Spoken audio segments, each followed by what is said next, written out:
Ring Around the Rosey. A scary story by moi. He shuddered as he fell to the ground of his prison. He had been here for months of agony-filled days. He looked around the room. Drops of blood were splattered throughout the room. It was as if a dog shook to dry its coat, but instead of water, it was blood.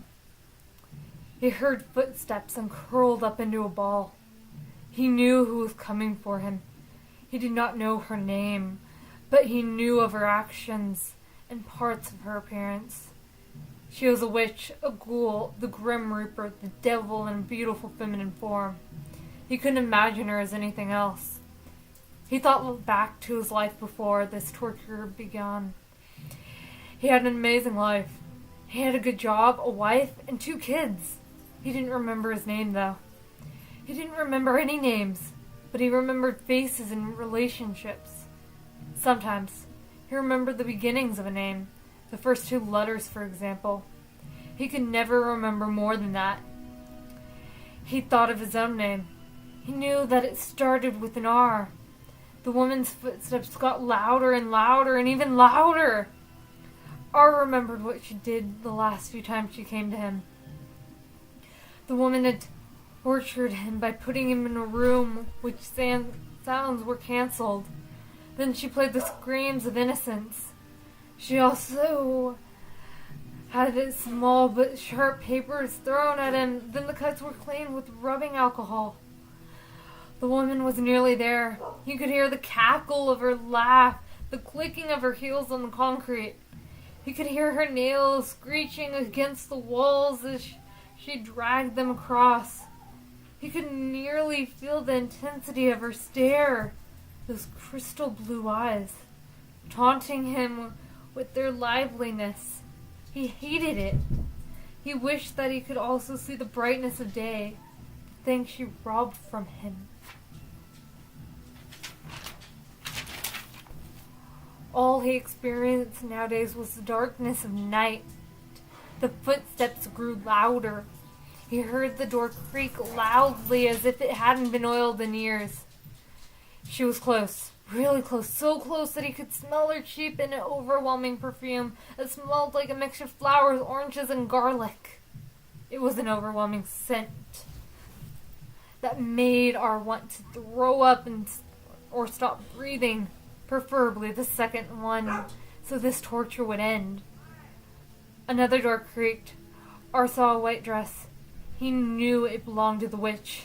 He saw the blood-red, high-heeled boots, the manicured fingernails which were as black as her soul, an object which is darker than the night sky.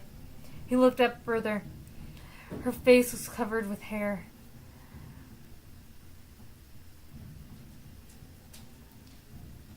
An oddly colored feature, as it was navy blue, dark enough that it was not quite blue, but not quite black either.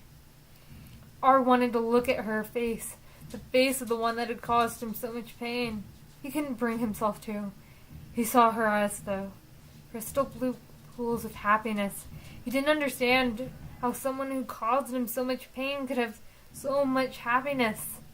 These questions flowed through his head as he stared into her eyes.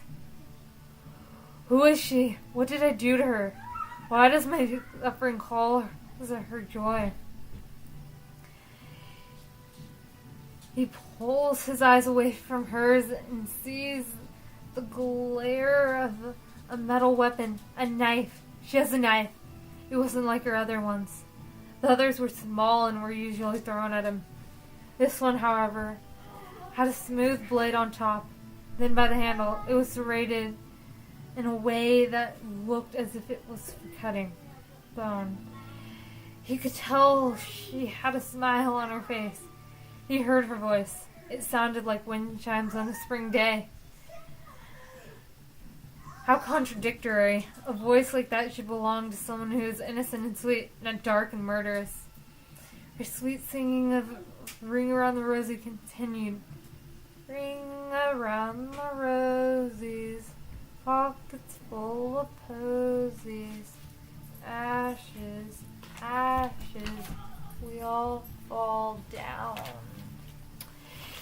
He knew that his demise was near, too near. As the woman sang, she dug the knife through his skin, creating multiple small rings as she went. It felt like an eternity. Then she stopped and yelled, "Look at me! Look at the face of your tormentor." He couldn't look up. He felt the knife on his throat. "Look at me," she said again furiously. R, however, couldn't. He didn't want to know what she looked like. He preferred the images of an old, wrinkly witch. He was afraid of what he would see if he looked up. Then, he felt himself giving in. He looked up and saw a girl. Not a witch like he was expecting, but a young girl. 17 at the most. "Who are you?" His voice came out like a frog's croak from lack of use. The girl smiled and laughed. "Who am I? Who am I? I am the girl you abandoned. The girl that you never saw grow up. I am your daughter you abandoned before birth. And do you know what you put Mom through?" She paused as he stared at her in shock. "You never knew," she continued. "No, you don't, do you?" She took the knife and slit his wrists, going from his hand to his elbow. Then she slit his neck, ear, to the hollow of his throat. She was determined for him to die. He felt her cut his eyes, calves, even his feet. He was dying, and fast. He saw her face, the face of his torturer, his murderer, of his daughter. After the girl killed him and doubled that he was dead, she lit the body on fire and sung, "Ring around the rosies, pockets full of posies, ashes, ashes, we all fall down." Ta-da! Don't know what possessed me to write that, other than an English teacher. But that was fun. Dark. Probably would have been better to record this around Halloween. Whatever. See you later.